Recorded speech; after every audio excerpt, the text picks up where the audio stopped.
Voilà l'Ace Pro 2, la nouvelle caméra, l'évolution de l'Ace Pro.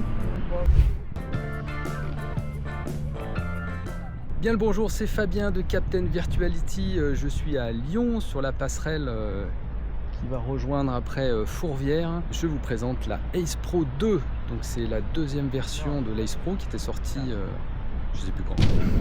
En 8K 30 images par seconde, profil standard, avec le micro, réduction du bruit de vent. D'ailleurs il y a un peu de vent sur la passerelle. C'est une caméra qui est faite en collaboration avec Leica en termes d'objectifs.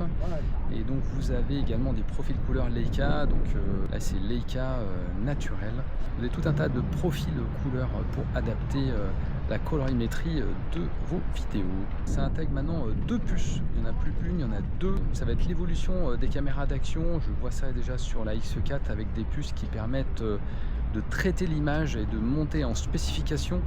Ça permet d'avoir des meilleures images en basse lumière. On a la même taille de capteur que la Ace Pro sur la Ace Pro 2, mais avec une nouvelle génération de capteurs. Une protection sur le micro qui permet de réduire le bruit du vent. Ça c'est une nouveauté, il est amovible. La protection sur l'écran qui est amovible également. Elle va être étanche également à 12 mètres au lieu de 10 mètres. On a un écran amovible ici, cet écran là qui va bouger, qui est un peu plus grand. Et il fait 2,5 pouces contre 2,4. Autre nouveauté, c'est une batterie de plus longue durée, 1800 mAh sur l'Ace Pro. Et donc qui va nous donner environ 180 minutes. Bon, je ferai des tests plus poussés pour vous donner plus de détails. Je suis passé en version 4K 30 images par seconde et là je peux activer l'HDR. L'HDR permet d'augmenter les plages dynamiques hautes et basses lumières. Regardez ça ici avec le ciel pour voir la comparaison avec le 8K 30 images par seconde. Je vais voir si je peux arriver à monter jusqu'à Fourvière. Le but c'est de vous faire profiter de Lyon, il y a un beau soleil, on va en profiter. Dans les rues du Vieux-Lyon, on va prendre les passages secrets de Lyon avec la longue traboule. On va passer là. Maintenant, on va faire la longue traboule. Tell me about the people that you know. Who are trying to feel alive.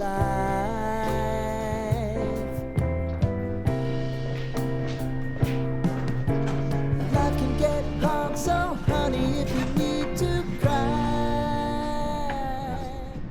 J'ai filmé la même scène avec la One RS module 4K Boost. À gauche Ace Pro 2, à droite 4K Boost. Et on remarque que l'Ace Pro 2 propose une image beaucoup plus nette, beaucoup plus clair.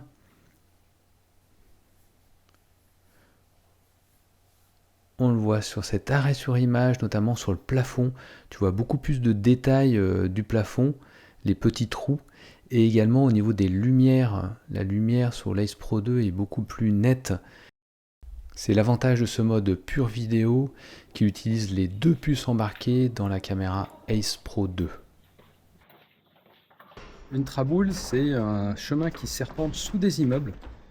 Et donc on passe à travers 4 immeubles sur cette longue traboule qui donne sur cette rue. Et on va pouvoir maintenant monter.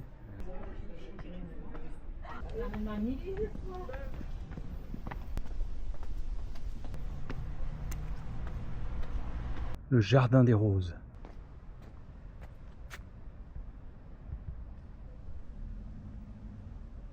Je vais prendre le raccourci, mais ça grimpe dur. Voilà, arrivé en haut. On a Lyon derrière.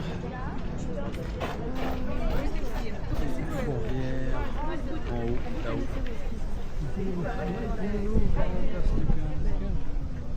Vous pouvez déclencher la caméra à distance, paume de la main pour lancer la vidéo et le V pour déclencher la photo à distance. Les photos de l'Ace Pro 2 en 50 mégapixels.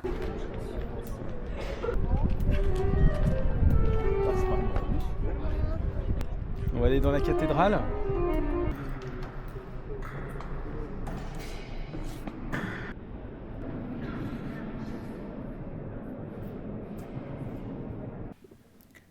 Nouveau comparatif basse lumière Ace Pro 2 versus One RS 4K Boost.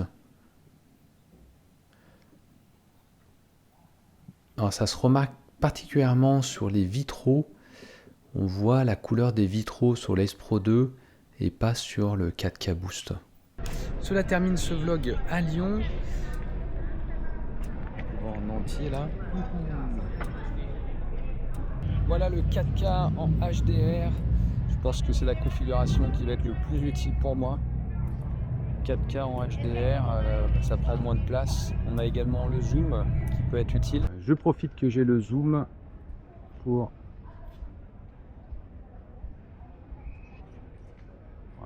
zoomer 2 fois. Sur le mode 4K, tu vois ce 1 fois, tu cliques et tu zoomes x2. Tu recliques, tu reviens à la vue de départ. Je me suis équipé de mon vélo pour tester le champ de vision. Alors là, je suis en champ action et on va en tester différents. Et également la réduction du bruit du vent avec le pare-vent. Voilà, là il y a pas mal de vent. J'ai activé la réduction du bruit du vent. On va voir ce que ça donne avec le pare-vent.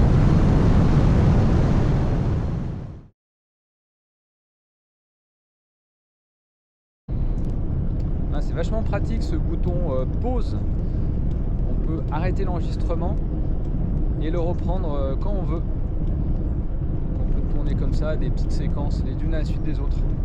J'ai branché un micro externe sur l'Ace Pro 2. C'est possible et c'est bien pratique. Pour ça, il te faut des accessoires supplémentaires. Il te faut un adaptateur micro, le support en dessous qui permet de fixer une griffe. La griffe également en supplément. Et cette griffe permet de clipper le micro Rode et après de le brancher à la prise jack qui vient se brancher sur le port USB-C. Voilà, je te mettrai toutes les références dans la description. Sur le design, la Ace Pro 2 a très peu changé par rapport au modèle 1.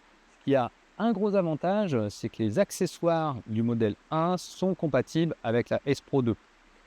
La batterie par exemple sera compatible, même si elle est de moindre capacité sur la 1 par rapport à la 2, 1800 mAh sur le modèle 2.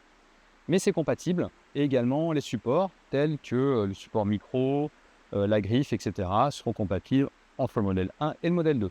Ça c'est pas mal pour les accessoires. Souvent on change de taille de batterie et là c'est pas le cas. Donc c'est un bon point.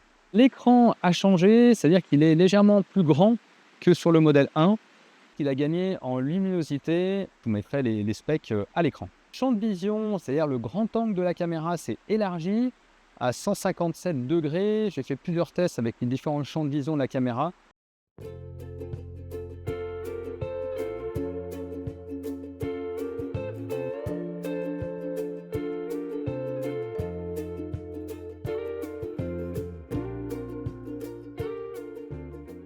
Le mode ralenti de la caméra, 4K 120 images par seconde, qui ralentit automatiquement 4 fois l'image. Là, c'est le mode ralenti. Et je peux encore ralentir la scène si je le souhaite. Tu peux aussi filmer en 4K 120 images par seconde, mode vidéo, et ralentir ensuite l'image dans ton logiciel de montage. Insta360 propose une application gratuite pour connecter la caméra. Ensuite, tu peux retrouver tes rushs et faire un montage automatique. Donc tu choisis tes différents rushs dans l'application.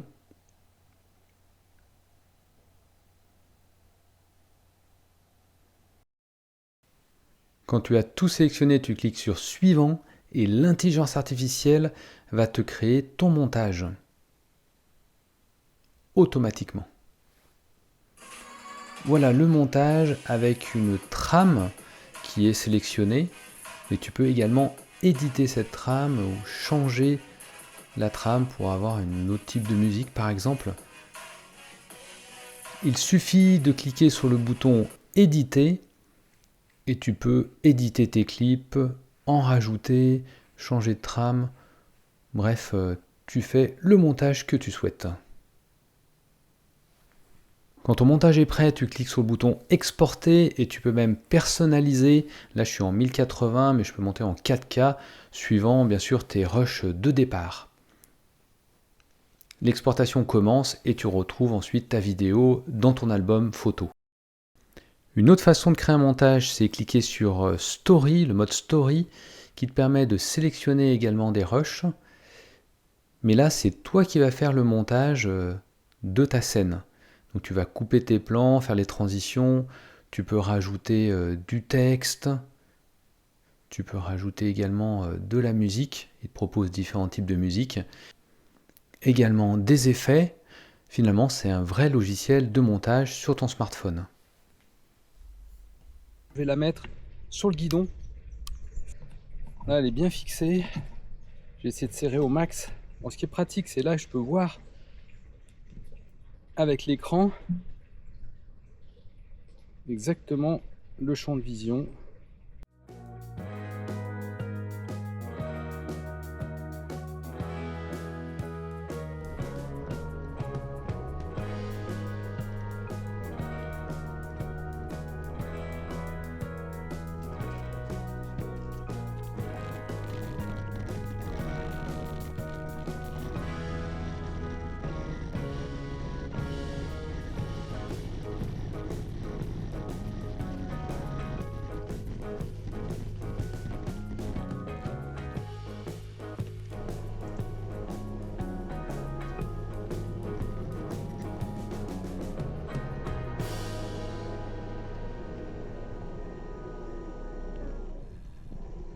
Alors c'est bien mieux d'avoir la caméra ici en plastron, hein.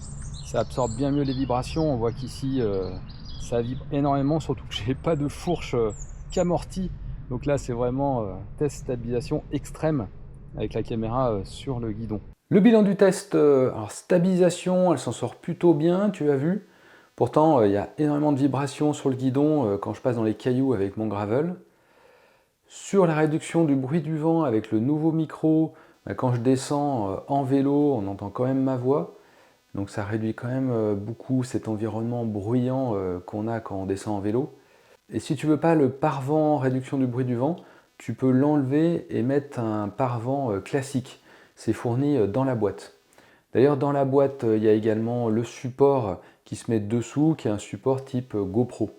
Donc si tu veux le support que j'ai montré, voilà, magnétique qui se bloque avec le pas de vis et les ailettes, ben ça c'est en supplément, je mettrai les accessoires dans la description.